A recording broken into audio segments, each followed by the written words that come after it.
Okay, hi everyone. So in this video we're going to talk about the first 6 exercises of chapter 3, Interdependence and the Gains from Trade.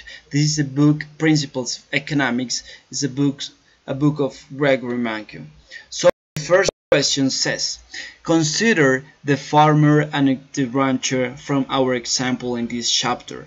Explain why the farmer's opportunity cost of producing 1 pound of meat is 2 pounds of potatoes. Explain why the rancher's opportunity cost of producing 1 pound of meat is 1/8 pounds of potatoes. So we have to recall this table, which summarizes the hours needed to make 1 pound of meat and 1 pound of potato. In the farmer side, we have that is necessary to have 1 pound of meat 20 hours. For 1 pound of potato 10 hours. On the other side, the rancher needs 1 hour for producing 1 pound of meat and 8 hours for producing 1 pound of potato. So we know when the farmer devotes 20 hours in order to produce 1 pound of meat, in the meantime he can produce 2 pounds of potatoes. Okay, so this is the opportunity cost. What he gives up, in this case 20 hours for 1 pound of meat. In the meantime he can produce 2 pounds of potatoes. In the other side, we have the rancher that devotes 1 hour for producing 1 pound of meat, but in the same time she needs 8 hours for 1 pound of potatoes. Okay, this is 1/8. Okay, so this is what she's giving up, because in this hour she can produce just 1/8 of potato, because she spends 8 hours for 1 pound of potato. So the second one says, Maria can read 20 pages of economics in an hour.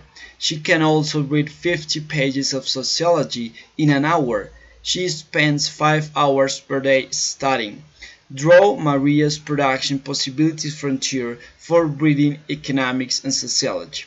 So we have first here the Maria's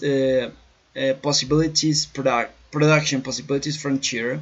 So we have in the y-axis we have sociology measured in pages, and we have economics, which is measured in pages as well. We have here, this is the maximum quantity that she can read in 5 hours. So if she devotes 5 hours just reading economics, she can read 100 pages. On the other side, because she reads faster sociology, she can read 250 pages of sociology in 5 hours. These are the extremes values.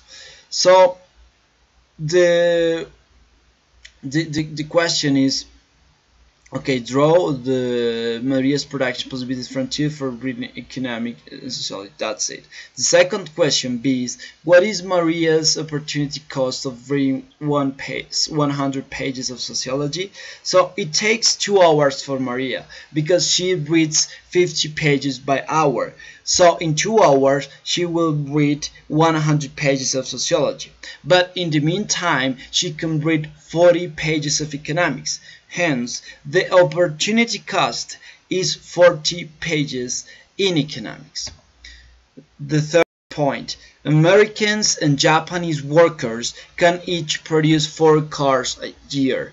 An American worker can produce 10 tons of grain a year, whereas a Japanese worker can produce 5 tons of grain a year. To keep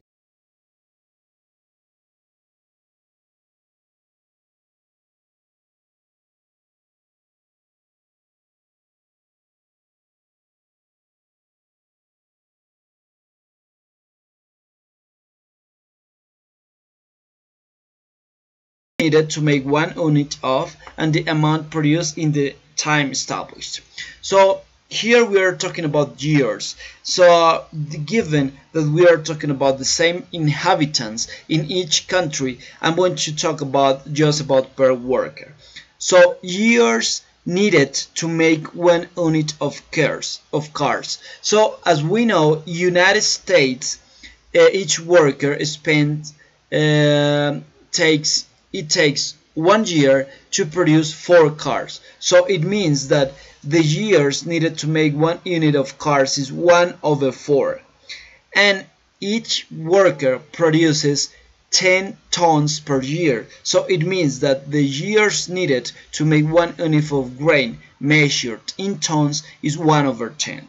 In the other side, the same. Japan, each worker produces 4 cars per year. So it means that 1/4 time measured in years is needed to make 1 unit of cars. On the other side, each worker of Japan produces 5 grain of tons per year, which means that is necessary 1/5 years for making 1 unit of grain measured in tons. On the other side, we have the amount produced in 1 year. So in 1 year, either US and Japan, they produce four cars each. The other case, grains, US produces each worker 10 tons of grain and 5 tons of grain for Japan. So in order to measure, in order to avoid this fraction, I changed the time to month. I think this first table is okay, but this one is a little bit more understandable because we have here months. So if you divide 12 divided 4, so we have 3. It means that 3 months are necessary for producing 1 car. This is the same result for Japan. And the other side, we have 12 divided 10. It means that 1.2 months are necessary to make 1 unit of ton. One ton of grain. In the other side, we have 12 divided 5, so we have 2.4 tons of grain. Months. 2.4 months are necessary to make 1 unit of grain. In the other side, we have the same stuff. Okay, I didn't change anything. So the B point says, graph the production possibilities frontier of the American and Japanese economy. So here is the US production possibilities frontier. So we have in Y, we have the grain, which is measured in millions of tons, because I'm taking account already the 100 millions of people. So we have here the cars. We know that 4 cars are produced by each person, and because there are 100 inhabitants, the maximum production of cars, if United States just devote all his resources, is going to be 400. On the other side, we know that per person, he or she produces 10 tons of grain per year. If we multiply this value for the quantity of workers, there are 100 millions. So it's gonna be 1,000 millions of grains per year. So this is the production possibilities frontier. In the other side, we have the Japan's case. So we have again the same axis, but the cars, okay, still the same, because there are four cars per worker, and there are 100 million person. In the other side, we have 500.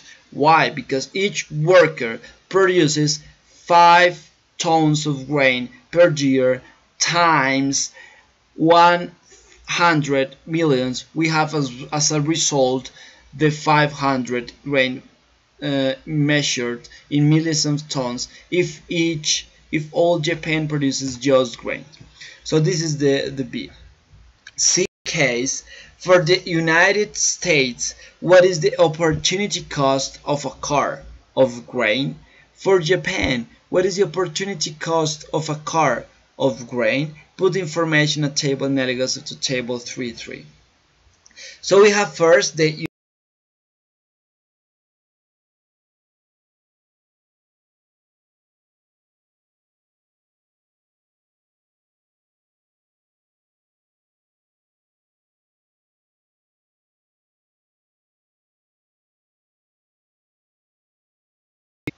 which is the division between 2 between 2.5 over 3. Let's see we have here the case. So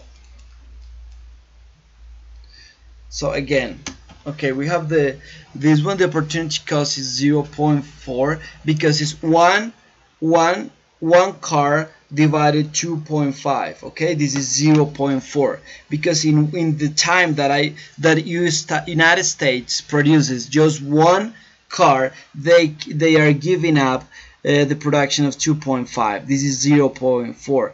If we convert this in fraction, we have 2 over 5. Why? So remember, we have one car. In the meantime, we can produce 2.5 tons of grain. If we divide, we have 0.4. If we multiply in the numerator and denominator, we have the 4 over 10, and we can simplify by 2, so we have 2 over 5. So this is the opportunity cost.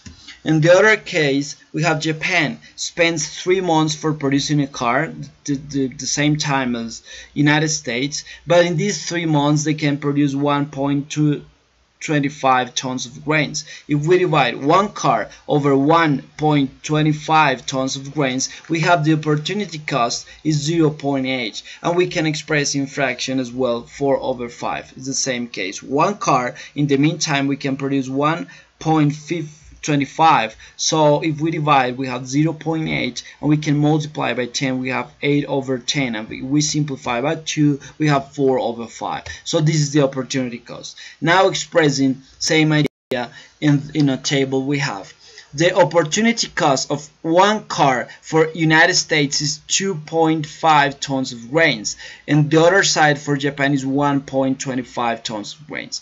In the opportunity cost of 1 ton of grains is 2 over 5 of a car, and for Japan is 4 over 5 of a car.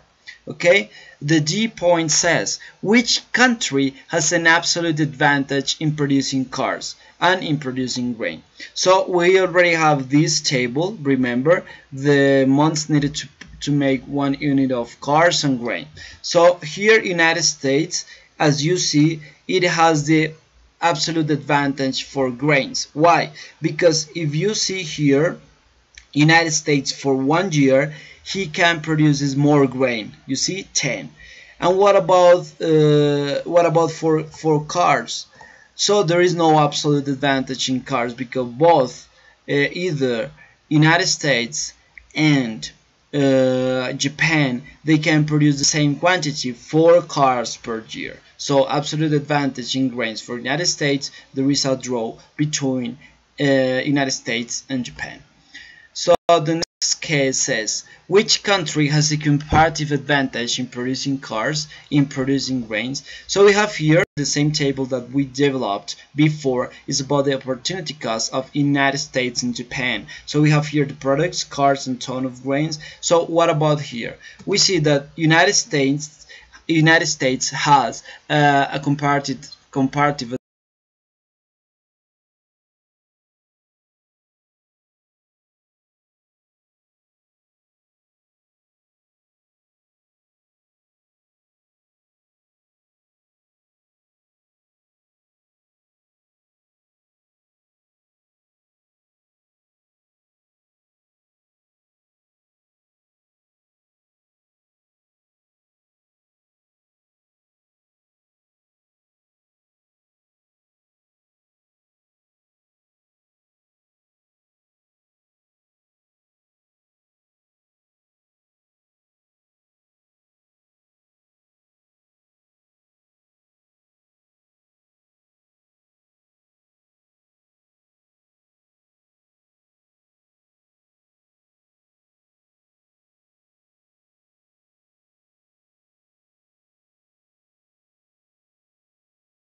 starting from a position without trade. Give an example in which trade makes each country better off. So we have again the point that we already had before, A and the point B for each country. So I propose something because given the comparative advantage of in grain for US, they can just produce grains in exchange of 300 tons instead of 200 cars. You can do whatever you want. I just do this one in order to represent the benefit of trade. So here I'm just specialized US, so I'm going to say to United States, okay, you just like produce grains, which is 1000, and give 300 tons instead of 200 cars. In the other side, Japan can devote all his resources in producing cars, and they can change these 200 cars for instead of 3 tons of grains. What is the result that we have? United States produce 1000 and he gives 300 to Japan. Instead, he receives 200 cars. So United States, instead of A, he's going to stay in A star. So we see how they reach an unreachable point that they have before, because it was beyond the production possibility frontier. So this United States, the situation is better. What about Japan? Japan produces 400 cars, but they have to give to United States 200, so they have the 200 for consumption in his country, and the other side, they receive, Japanese people, they receive 300 grains measuring millions of tons. So here we have this part, so they are going to have 300, and we see how they reach a better point. So we have demonstrated how with trade all countries, they are better off. So the next point says, Pat and Kris are roommates. They spend most of their time studying, of course, but they leave some time for their favorite activities, making pizza and brewing root beer. Pat takes 4 hours to brew a gallon of root beer and 2 hours to make a pizza. Kris takes 6 hours to brew a gallon of root beer and 4 hours to make a pizza. So here the first question is, what is each roommate's opportunity cost of making a pizza? Who has the absolute advantage in making pizza? Who has the comparative advantage in making pizza? So we have here summarized all the information in the table. So we have here the hours needed to make 1 unit of pizza and 1 unit of beer measured in gallon. So Pat takes 4 hours for 1 pizza and 2 hours for 1 beer. In the other side we have Kris.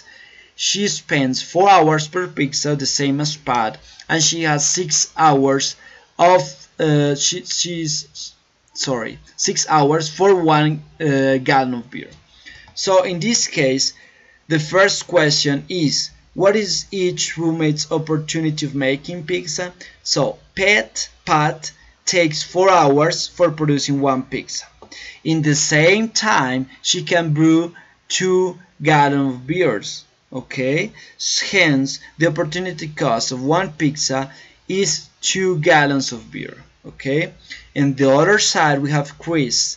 Kris takes 4 hours for producing 1 pizza. In the same time, she can produce just 0.66. What does it mean? Because in this time she takes the 6 hours for 1 beer. Okay, so we are talking about 4 hours, so it will be 4 divided 6, which is 0.66, because in just 4 hours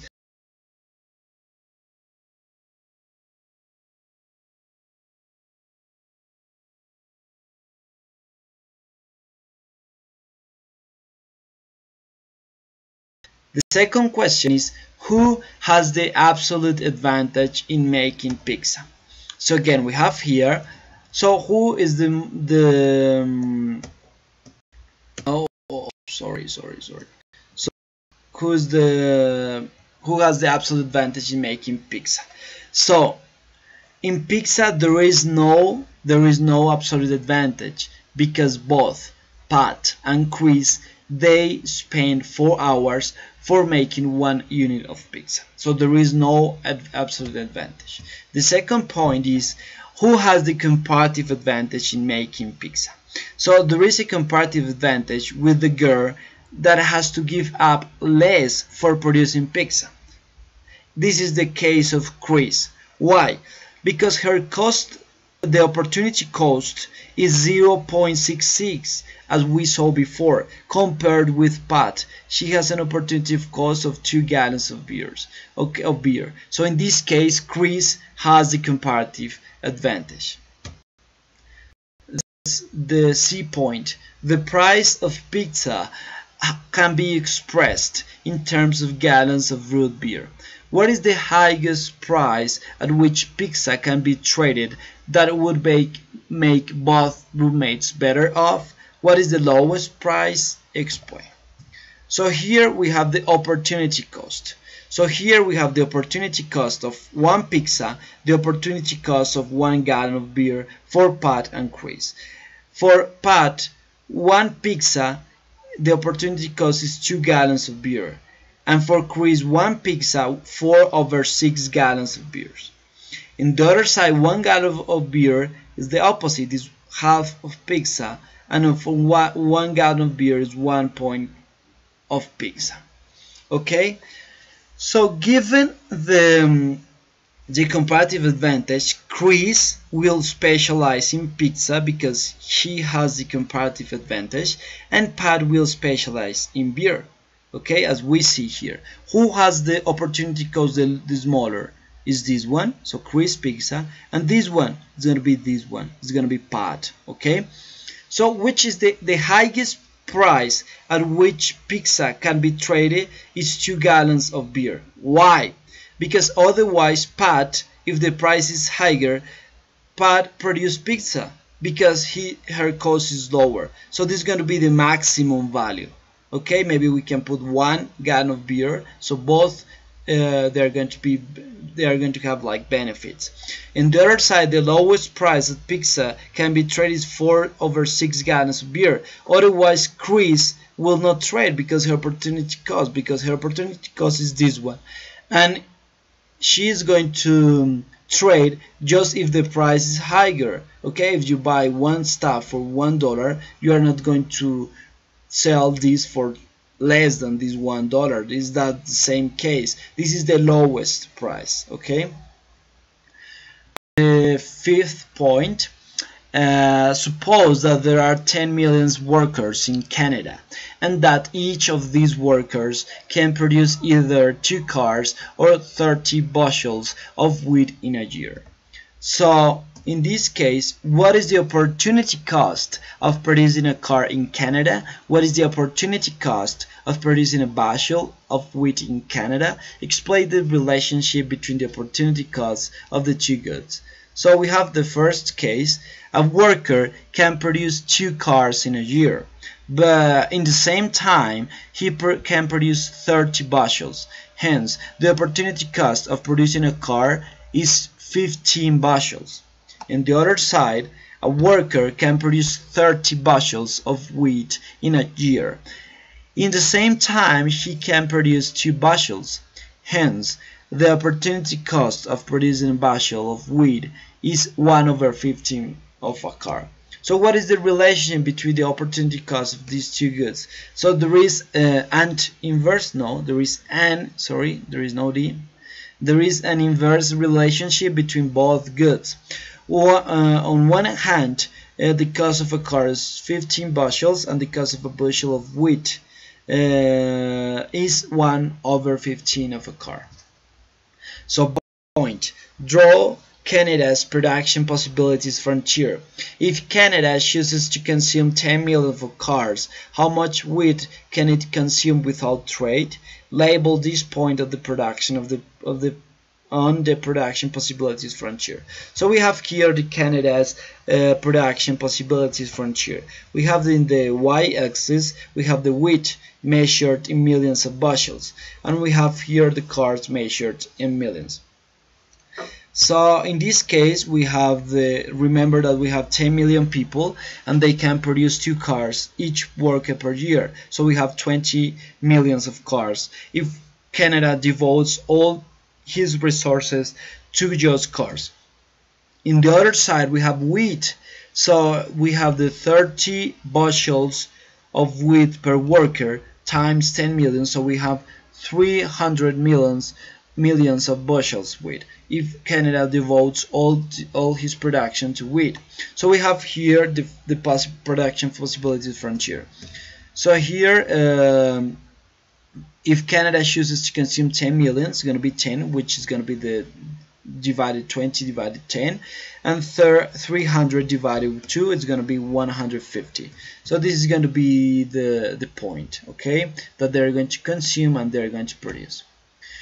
The second point. Now suppose that the United States offers to buy 10 million of cars from Canada in exchange for 20 bushels of wheat per year. If Canada continues to consume 10 million of cars, how much wheat does this deal allow Canada to consume? Label this point on your diagram. Should Canada accept the deal? So first we have the previous case, okay? This is the original, right? This is the original point without trade. But if they United States is going to buy 10 million of cars, but still Canada consumes other 10 millions, it means that Canada has to produce 20 million of cars. 10 millions for them and 10 millions for the United States. So in this case, this is going to be the consume afterward. They were still consuming 10, and instead of this, they're going to receive 20 bushels of wheat per car. So it's going to be 20 per times 10 is going to be 200. So this is going to be the consume of wheat of Canada. So we see here that they change his position from A to A star. So we see how Canada is better off. So in this sense, Canada should accept the deal because the position is better with trade. So they should accept. The sixth and last point, consider a professor who is writing a book. The professor can both write the chapters and gather the needed data faster than anyone else at his university. Still,